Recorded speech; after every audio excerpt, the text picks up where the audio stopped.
સેવાઓ અને વિકાસ કામોની શરૂઆત કરવામાં આવી છે। હિંમતનગરના ધારાસભ્ય વીડી ઝાલાના હસ્તે આ સેવાઓ અને કામોનો શુભારંભ કરવામાં આવ્યો। હિંમતનગર શહેરના ફાયર સ્ટેશન ખાતે આજે નગરપાલિકા દ્વારા વિવિધ નવી પહેલો શરૂ કરવામાં આવી। આ પ્રસંગે હિંમતનગરના ધારાસભ્ય વીડી ઝાલાના હસ્તે મહિલા સશક્તિકરણ વર્ગનો પ્રારંભ કરવામાં આવ્યો હતો તેમજ નગરપાલિકાની નવી વેબસાઇટનું લોન્ચિંગ પણ કરવામાં આવ્યું।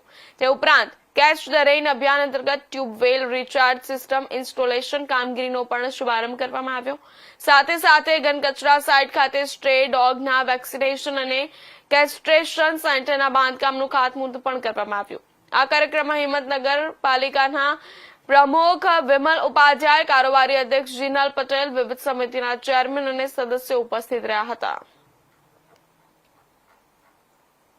હિંમતનગર નગરપાલિકા મારફતે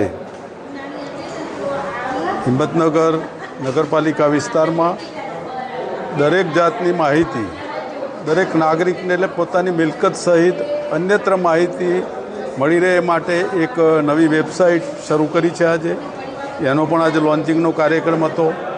મહિલા સશક્તિકરણ માટે આપણા શહેરના શ્રેષ્ઠી અને તાલુકા પ્રભારી ગોપાલસિંહ રાઠોડના માતુશ્રીના નામે પણ એક કાયમી શિક્ષણ વર્ગ જે અહીંયા ચાલે એ માટેનો પણ એક કાર્યક્રમ આજે હતો।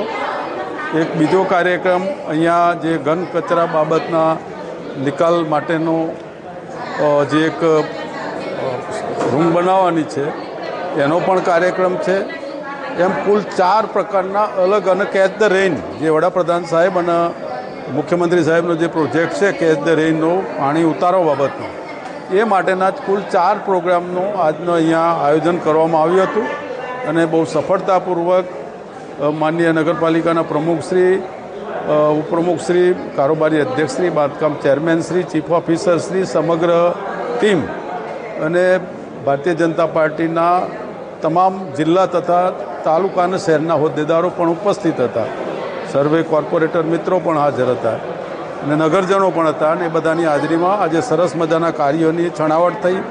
નવા જે કાર્યો નગરપાલિકા હજુ પણ હાથ ઉપર ધરવાના છે એની પણ જલ્દીથી શરૂ થાય અને જલ્દીથી એમાં મોતીપરાનું જે બ્યુટિફિકેશન છે, મોતીપરા સર્કલનું, નવો આપણો હાથમતી નદી ઉપર રિવરફ્રન્ટની માગણી પણ આપણી અહીંથી મોકલવામાં આવી છે। તદુપરાંત બીજા પણ પીવાના પાણીના પ્રોજેક્ટ, ગટરના લાઇનના જે નવા એરિયા ભળ્યા છે એ માટેનો અને રોડ રસ્તાઓનું કામ પણ હાલ પ્રગતિમાં છે। એટલે બધા જ કામો ઝડપથી પૂરા થાય એ માટેનો સતત પ્રયાસ નગરપાલિકા કરી રહી છે। તમામ નગરપાલિકા હિંમતનગરને મારા તરફથી હૃદયની હું અભિનંદન પણ આપું છું અને શુભકામનાઓ પાઠવું છું અને નગરજનોને પણ હું શુભકામનાઓ પાઠવું છું કે એમના સહકારથી અમે બધા જે કામ આ કરી રહ્યા છે હિંમતનગર શહેરને એક અદ્યતન શહેર બનાવવા માટેનું એમાં બધાનો સાથ સહકાર મળી રહ્યો છે। એ માટે તમામ જનતા જનાર્દનનો હું હૃદયપૂર્વકનો આભાર માનું છું અને ફરીથી પાછા નવી નગરપાલિકા જ્યારે બને ત્યારે પણ પાછું એ જ બમણા વેગથી આ શહેરની પ્રગતિ આગળ વધે એ માટેનો અમે નિષ્ઠાપૂર્વક પ્રયત્ન કરીશું।